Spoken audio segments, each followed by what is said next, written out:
Yana famous ಇರೋದ ಈ ಎರಡು ಮ್ಯಾಸಿವ್ ರಾಕ್ಸ್ಗೆ. ಇದು ಭೈರವೇಶ್ವರ ಹಿಲ್. ಇಂಥ ಅಮೇಝಿಂಗ್ ಹಿಸ್ಟ್ರಿ ಇರುವಂಥ ಪ್ಲೇಸ್ ಇದೆ. ದೋಸ್ತ ಹಂಗಿದ್ರಲ್ಲರು ನಾನು ತುಗಿಚ್ಚತಾನೆ ಯಾಣಕ್ಕೆ ಹೊಂಟಾನೆ ಇವತ್ತ. ಉಳ್ದದ ಅಂತಾಗ ಮಾತಾಡ್ಕೊಂತ ಬರ್ರಿ. ಹುಬ್ಳಿಯಿಂದ ಯಾಣಕ್ಕೆ ಎರಡು ರೂಟ್ ಒಳಗೆ ಹೋಗ್ಬೋದು. ಒಂದು ಯಲ್ಲಾಪುರ ಮೇಲೆ, ಇನ್ನೊಂದು ಸಿರ್ಸಿ ಮೇಲೆ. ಯಲ್ಲಾಪುರ ಮೇಲೆ ಹೋದ್ರೆ 135 ಕಿಲೋಮೀಟ್ರ್ ಆಕತಿ, 3 ತಾಸು ಒಳಗೆ ಆರಾಮ್ ಹೋಗ್ಬೋದು.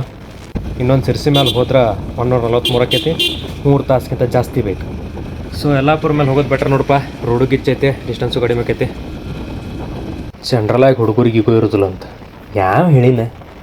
ಬಾಜು ಯಾವ್ದಾರ ಗಾಡಿ ಹಿಂಗೆ ಸೈಡ್ ಒಳಗೆ ಹೋದ್ರೆ ಅಪ್ಪಿ ತಪ್ಪಿ ಅದು ಏನಾರು ಸ್ಕೂಟಿ ಆಗಿತ್ತಂದ್ರೆ ಈಗೋ ಹರ್ಟ್ ಆಗಿ ಅದನ್ನು ವಾಪಸ್ ಏನಾರ ಹಿಂಗೆ ತೆಗಿಲಿಲ್ಲ ಅಂದ್ರೆ ನಮಗೆ ಸಮಾಧಾನನೇ ಆಗಂಗಿಲ್ಲ. ಯಲ್ಲಾಪುರ ಬಂದೇನೆ. ನಾಸ್ಟಾಕ್ ಅಂತೇಳಿ ಒಂದು ಹೊಸ ಹೋಟೆಲ್ ಆಗೈತೆ, ತೋರಿಸ್ತಂಬರ್ರಿ. ಹೋಟೆಲ್ ಉಡುಪಿ ಅರಮನೆ ಅಂತ. ನಿಮಗೆ ಯಲ್ಲಾಪುರದಾಗ on the way right side ಸಿಗ್ತೈತಿ. ಪಾರ್ಕಿಂಗ್ ಎಕ್ಸ್ಟೀರಿಯರ್ ಎಲ್ಲ ಗಿಚ್ ಮಾಡ್ಯಾರ. ಇಂಟೀರಿಯರ್ ಆ್ಯಂಡ್ ಟೇಸ್ಟ್ ಹೆಂಗೈತೆ ನೋಡೋಣ ನಡ್ರಿ. ಇಂಟೀರಿಯರು ಮಸ್ತ್ ಐತಿ. ನಾ ಮಸಾಲೆ ದೋಸೆ ತೊಗೊಂಡಿದ್ದೆ, ಟೇಸ್ಟ್ ಅಂತೂ ಅನಾವತ್ತಿತ್ತು. ನೀವು ಬೇಕಾದ್ರೆ ನಾಷ್ಟಕ್ಕೆ ಇಲ್ಲೇ ಬರ್ರಿ. ಯಲ್ಲಾಪುರಿಂದ ಹಂಗೆ ಮುಂದೆ ಹೋಗೋ ಮುಂದೆ ದಾರ್ಯಾಗ ಒಂದು 8 ಕಿಲೋಮೀಟ್ರ್ ಗಾರ್ಡ್ ಸೆಕ್ಷನ್ ಹತ್ತತಿ. ಅಲ್ಲೇ ನಿಮ್ಗೊಂದು 2 ವ್ಯೂ ಪಾಯಿಂಟ್ ಸಿಗ್ತಾವ. ಬೇಕಂದ್ರೆ ನಿಂತು ಫೋಟೋಸ್ ಅದು ತೊಗೋಬೋದು. ಇದು ಫಸ್ಟ್ ವ್ಯೂ ಪಾಯಿಂಟ. ಫುಲ್ ಹೈವೇಕ್ ಐತಿ ಕರ್ವಿಂಗಿಗೆ. ವೆಹಿಕಲ್ ಅದು ಕರೆಕ್ಟಾಗಿ ಸೈಡ್ ಪಾರ್ಕ್ ಮಾಡಿರಿ. ಹೈವೇ ವೆಹಿಕಲ್ಸಿಗೆ ಡಿಸ್ಟರ್ಬೆನ್ಸ್ ಮಾಡಬೇಡ್ರಿ.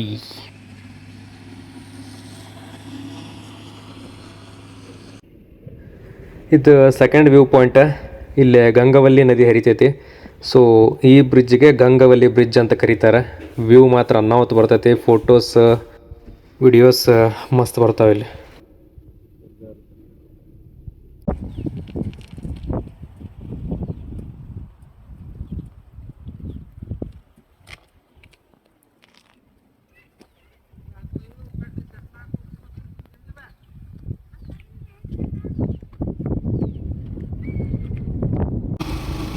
So next Yana. ರೋಡ್ ಅಂತೂ ನಿಮ್ಗೆ ಎಲ್ಲಿ ಪ್ರಾಬ್ಲಮ್ ಇಲ್ಲ, ಮಸ್ತ್ ಅದಾವೆ ರೋಡ್ಸ್, ಆರಾಮ್ ಬರ್ಬೋದು. ಅಚಿವೆ ಅನ್ನೋ ಒಂದು ಊರು ದಾಟಿದ ಮೇಲೆ ನಿಮ್ಗೆ ಹಿಂಗೆ ಲೆಫ್ಟ್ ಸೈಡ್ ಒಂದು ಡೈವರ್ಷನ್ ಬರ್ತೈತಿ. ಈ ಕಡೆ ಹೋದ್ರೆ ಯಾಣ ಕಾಂಕ್ರೀಟ್ ರೋಡ್. ಸ್ಟ್ರೇಟ್ ಹೋದ್ರೆ 2 ಕಿಲೋಮೀಟ್ರ್ನಾಗ ವಿಭೂತಿ ಫಾಲ್ಸ್. ಫಸ್ಟ್ ಯಾಣ ಹೋಗಿ ಆಮೇಲೆ ವಿಭೂತಿ ಫಾಲ್ಸ್ ಬರೋಣ. ಮೊದಲೆಲ್ಲ ರೋಡ್ ಮಾಡತ್ತಿರಿ ಇದನ್ನ, ಈಗ ಫುಲ್ ರೆಡಿ ಆಗೈತಿ ಕಾಂಕ್ರೀಟ್ ರೋಡ್.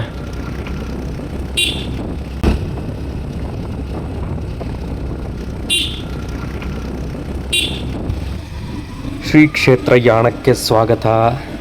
ಹೊನ್ನಾವರ ಅರಣ್ಯ ವಿಭಾಗ, ಕುಮಟಾ ಉಪವಿಭಾಗ ಬರ್ತೈತಿ. ಬೈಕಲ್ಲಿ ಪಾರ್ಕ್ ಮಾಡೋಣಪ್ಪ. ವೀಕ್ ಡೇಸ್ನಾಗ ಬಂದರು ಏನೋ ಸಿಕ್ಕಾಬಡಿ ಗದ್ಲೈತಲ್ಲ. ಎಂಟ್ರಿ ಟೈಮಿಂಗ್ ಬಂದ ಬೆಳಿಗ್ಗೆ 8:30 ಓಪನ್ ಆಕೈತಿ. ಆಮೇಲೆ ಎಕ್ಸಿಟ್ ಟೈಮ್ ಬಂದು ಸಂಜೆ 6 ಗಂಟೆ ಕ್ಲೋಸ್ ಮಾಡ್ತಾರೆ. ಫೈನಲಿ ಯಾಣಕ್ಕೆ ಒಳಗೆ ಬಂದಿನಿ. ಎಂಟ್ರಿ ಫೀ 10 ರೂಪಾಯಿ, ಗಾಡಿ ಪಾರ್ಕಿಂಗ್ ಫೀ 10 ರೂಪಾಯಿ ಅಂತ. ರೋಡ್ ಮಾತ್ರ ಮಸ್ತ್ ಐತಿ. 500 ಮೀಟರ್ಸ್ ವಾಕ್ ಮಾಡ್ಬೇಕು, ಟ್ರೆಕ್ಕಿಂಗ್. ಆ ಕಡೆ ಕುಮಟಾ ಸೈಡಿಂದ ಬಂದ್ರೆ 2 ಕಿಲೋಮೀಟ್ರ್ ಟ್ರೆಕ್ಕಿಂಗ್, 280 ಸ್ಟೆಪ್ಸ್ ಹತ್ಬೇಕಂತ. ಸೊ ಬೆಟ್ರ್ ಈ ಕಡೆ ಬರ್ರಿ, ಕಡಿಮೆ ಐತಿ.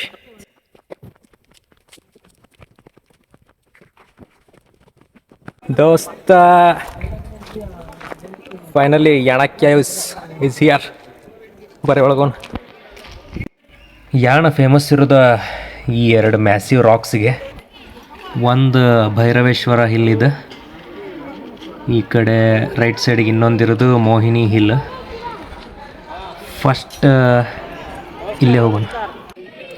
ಇದು ಎಂಟ್ರಿ ರೋಡ್. ತುಂಬ ಇವರು ನಿಂತಾರಲ್ಲ ಮಾರೆ. ಇಲ್ಲಾಗೇನು ಮತ್ತು 10 ರೂಪೀಸ್ ಚಾರ್ಜ್ ಮಾಡ್ತಾರೆ ಒಬ್ಬರಿಗೆ. ಸೊ ಇದು ಭೈರವೇಶ್ವರ ಹಿಲ್ 120 ಮೀಟರ್ಸ್ ಹೈಟ್ ಐತಿ.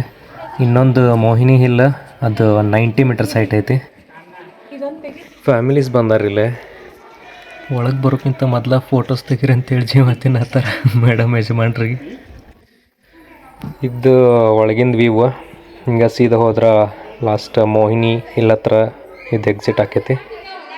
ಈ ಪ್ಲೇಸಿಗೆ ಬರ್ಬೇಕಂದ್ರೆ ಬೆಟ್ರ್ ಓನ್ ವೆಹಿಕಲ್ನೇ ಬರ್ರಿ. ಟ್ರೈನ್ ಒಳಗೆ ಬಂದ್ರೆ ಕುಮಟಾನ last nearest railway station. So ಅಲ್ಲಿಂದ ಮತ್ತೆ ವೆಹಿಕಲ್ ಮಾಡ್ಕೊಂಡು ಬರ್ಬೇಕು.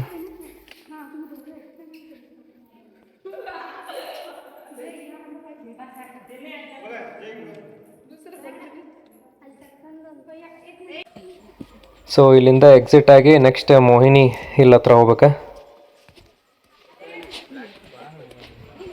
ಇಲ್ಲೇ ಸ್ಟೆಪ್ಸ್ ಇಳ್ಕೊತ ಹೋಗ್ಬೇಕಾ. ಅಲ್ಲೇ ಕಾಣ್ತಿರೋದ ಮೋಹಿನಿ ಹಿಲ್. ಚಲ್ ಜಾಯಂಗೆ.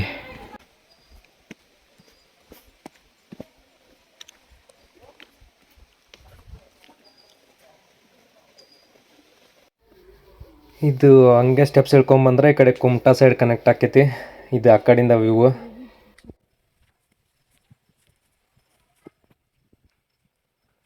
ಈ ಪ್ಲೇಸ್ಗೊಂದು ಹಿಸ್ಟ್ರಿ ಐತಿ.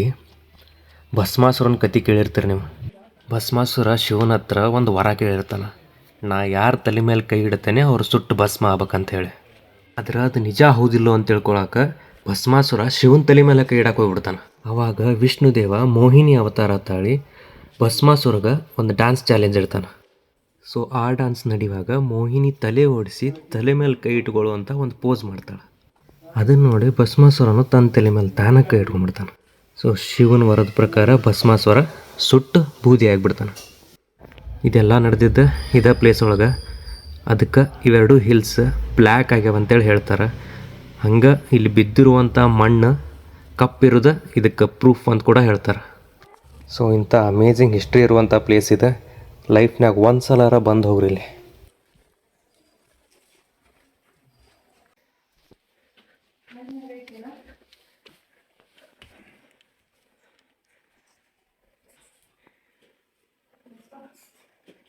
ಇದು ಭೈರವೇಶ್ವರ ಟೆಂಪಲ್. ಮಹಾಶಿವರಾತ್ರಿ ದಿನ ಇಲ್ಲಿ 10 ದಿವಸ ಫೆಸ್ಟಿವಲ್ ನಡೀತೈತಿ. ಅವಾಗ 10,000ಕ್ಕಿಂತಲೂ ಜಾಸ್ತಿ ಜನ ಬರ್ತಾರಂತ ಹೇಳ್ತಾರೆ.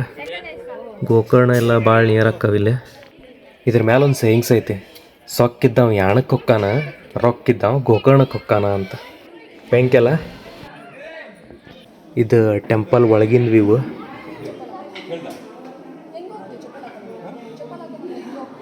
ಒಳಗೆ ಬಿಸ್ಲೇರಿ ನೀರು ಸಿಗ್ತವೆ. ಆಮೇಲೆ ಹೊರಗೆ ಏನಾರ ನಿಮ್ಗೆ ತಿನ್ನಕ್ಕೆ ಬೇಕಂದ್ರೆ ಸ್ನ್ಯಾಕ್ಸಿಗೆ ಒಂದು ಸಣ್ಣ ಅಂಗಡಿ ಐತೆ ಅಷ್ಟೆ. ಯಾಣ ಕಂಪ್ಲೀಟ್ ಆಯ್ತು. ಇಲ್ಲಿಂದ ವಾಪಸ್ ಹೋಗೋದಾರಾಗ 9 ಕಿಲೋಮೀಟ್ರ್ ಹೋಗಿ ಲೆಫ್ಟಿಗೆ ಹೋದ್ರೆ 2 ಕಿಲೋಮೀಟ್ರ್ ವಿಭೂತಿ ಫಾಲ್ಸ್ ಐತಿ. Let's go. A few moments later.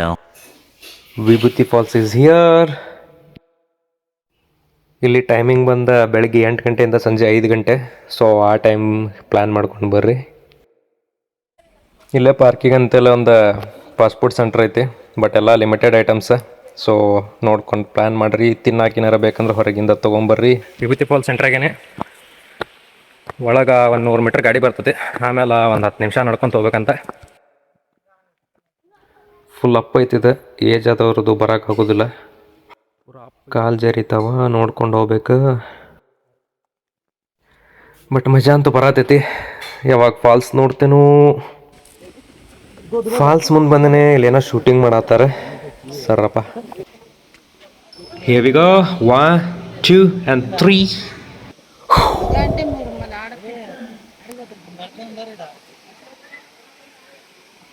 Falls ಅಂತೂ ಮಸ್ತ್ ಐತೆ. ನೀರಿನ್ನೂ ಕಡಿಮೆ ಅದಾವ, ಬಟ್ ಯಾವಾಗ ಜಾಸ್ತಿ ಆಕ್ಕವ ಹೇಳಕ್ಕೆ ಬರೋದಿಲ್ಲ. Rainy season. ಸೊ ನೀರಾಗಿ ಇಳಿವಾಗ ಭಾಳ ಕೇರ್ಫುಲ್ ಆಗಿರ್ಬೇಕು.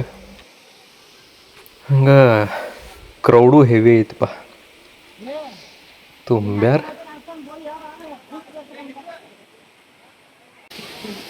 ಸ್ವಲ್ಪ ಟೋಟಲ್ 20 ಅಡಿ ಐತಿ. ಸಂಜೆ 5 ಗಂಟೆ ಮಟ್ಟ ಅಷ್ಟು ಓಪನ್. ಆಮೇಲೆ ಬಂದ್ರೆ ಸಿಗಂಗಿಲ್ಲ. ನೀರಾಗಿಳ್ದು ಆಟ ಆಡಿದ್ರೆ ಡ್ರೆಸ್ ಚೇಂಜ್ ಮಾಡೋಕೆ ಡ್ರೆಸ್ಸಿಂಗ್ ರೂಮ್ಸ್ ಅದಾವ. ಇದಲ್ಲೇ ಫಾಲ್ಸ್ ಮುಂದೆ ಇರೋ ವ್ಯೂ.